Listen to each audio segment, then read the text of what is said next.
By profession मु निजे जने डॉक्टर तो मु एते स्टेज फ्री नथिली केते बेले भी मु सबले पाठरे रही गली बट कौन से भी स्टेज को मते किछि भी कहया को हेले मते बहुत प्रॉब्लम होतला तो से टाइम रो सेटा थिला कि नाही मु ओटे स्टेज फ्री करबी नाच करबो न करबो तो मु आसी के एठी छाडी देथिली पेशा स्टेज रे रहू कॉन्फिडेंट थाउ सेति खाली मु चाहतली। संबलपुर 9 वर्षर गोटे कुनी झियो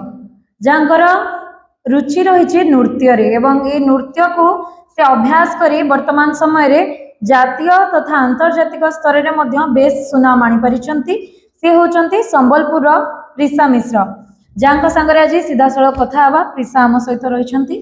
प्रिसा प्रथमे बहुत बहुत शुभेच्छा इंटरनेशनल लेवल रे परफॉर्म करके आसला परे केते खुशी लागुची? मते बहुत खुशी लाग। केमती थिला सेठी मलेशिया जाइथिला बदे? सेठी बहुत टफ थिला काहे कि 10 कंट्री थारू बहुत क्लासिकल डांसर और विभिन्न प्रकार क्लासिकल डांसर और अन्य प्रकार क्लासिक बहुत सारे डांसर ऐसे मु स्टेज को देखी नर्वस हो जाथि ता पर्यंत मोर मां मोर पापा मोर गुरु माने जते मते गाइड कले मु मोर परफॉर्मेंस बढ़िया है। छुआ दिनो डांस करवार इच्छा अछि भारतनाट्यम कहला जेबासला काहे कि मते बहुत बढ़िया गुरु देवस्मिता नायक मैम तमन्ना मैम रमेश सर मते एते गाइडिंग पेरेंट्स मिलले मैं भरतनाट्यम बहुत एंजॉय भी करली एतले मते बहुत काना केम काना छै मोरे मछे कि मु गोटे डेंटिस्ट आ गोटे डांसर निहत भाव में देखु अति कम बयस रु से आंतर्जातिक स्तर में मलेशिया जो नृत्य प्रतियोगिता रे भाग नहीं ओडिशा मात्र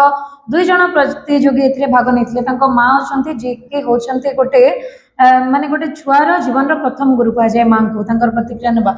मैडम प्रथम आपण को शुभेच्छा जे आपन को बेस खुशी लगता कहीं केते कम बयस रु 9 वर्ष बयस रु आंतर्जातिक स्तर रे परफॉर्म करिसेंती केते खुशी आपण? बहुत खुशी आमे समस्ते घर परिवार तार स्कूल इंस्टीट्यूट रे समस्ते बहुत खुशी पेशा पाई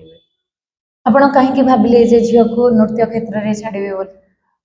बाय प्रोफेशन मु निजे जने डॉक्टर तो मु एते स्टेज फ्री नथिली केते बेले भी मु सबले पाठरे रही गली बट कौन से भी स्टेज को मते किछि भी कहया को हेले मते बहुत प्रॉब्लम होतला तो से टाइम रो सेटा थिला कि नाही मु ओटे स्टेज फ्री करबी नाच करबो न करबो तो मु आसी के एठी छाडी देथिली पेशा स्टेज रे रहू कॉन्फिडेंट थाउ सेति खाली मु चाहतली धीरे धीरे पेशा करी करी आज एति कलाणी ता इंस्टीट्यूट ता गुरु को एटा सब ये तांकर अवदान सेटा सेति करबो मु केबे आशा कर नथली कि चाहि भी नथली बट से करूची हमें बहुत खुशी। आंतर्जातिक स्तर रे जो जाइथिले मलेशिया सेठी केमती थिला केते माने केतेटा आसीथिले जगह रो प्रतियोगी माने सेठी देखंतु सेठी टोटल से माने 29 कंट्रीज रो तांकर थिला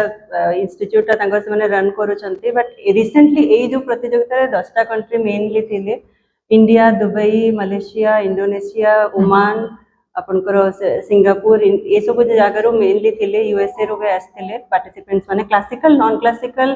फोक फ्यूजन समस्ते थिले से समस्तक भितर प्रेशा तार कैटेगरी रे सेमी क्लासिकल कैटेगरी रे सेकंड हैला ओवरऑल पूरा 430 पार्टिसिपेंट्स रे से बेस्ट कॉस्ट्यूम पाइतला ता कंतारा कॉस्ट्यूम पाइ ने कांतारा कॉस्ट्यूम रे आपण कहली बेस्ट पाइतले बहुत छोट अछंती सब जिंस आपण को करिया पई पडुथबो केते मेहनत लगे सब करिया पई? मैम सेटा ना मेहनत रु बेसी प्लानिंग तार रमेश सर अच्छे तार तार टोटल कॉस्ट्यूम डिजाइनिंग से करथिले 1 ईयर हेलानी से जिनसर बहुत थर स्टेज रे पेशा करे किछि फॉल्ट बाहरे पुनी मॉडिफिकेशन साथ सहित था गोटे प्रभाव पेशा कैरी करथिला विद इन द डांस से मझिरे जाई कि ता टीचर प्लान करथिले विद इन 2 सेकंड से प्रभाव पिंदी कि पुनी टोटल प्रभाव रे से डांस करथिला से जिनस बहुत डिफिकल्ट थिला सेटा केते ओजन हबो 5 किलोज रो ओजन सेटा केनतिया डांस करबो एते छोटो छ से सब प्रॉपर प्लानिंग रे हितला हमें ताको सेठी मलेशिया रे ही बनै थिलो आगो को एते सपोर्ट रहइबो। हां निहाती भाबरे निहाती भाव में देखिपे जे प्रिशांक माँ सहित आम कथा होते प्रिशा कहीं बहुत बड़ कथा जे छोट छुआटी 9 वर्षर छुआ एवं से जाकि आंतर्जातिक स्तर में परफॉर्म करवा निहाती भाव में बेस अंचल गौरवर कथा। संबलपुर शुभश्री बारी ओडिशा भाषा।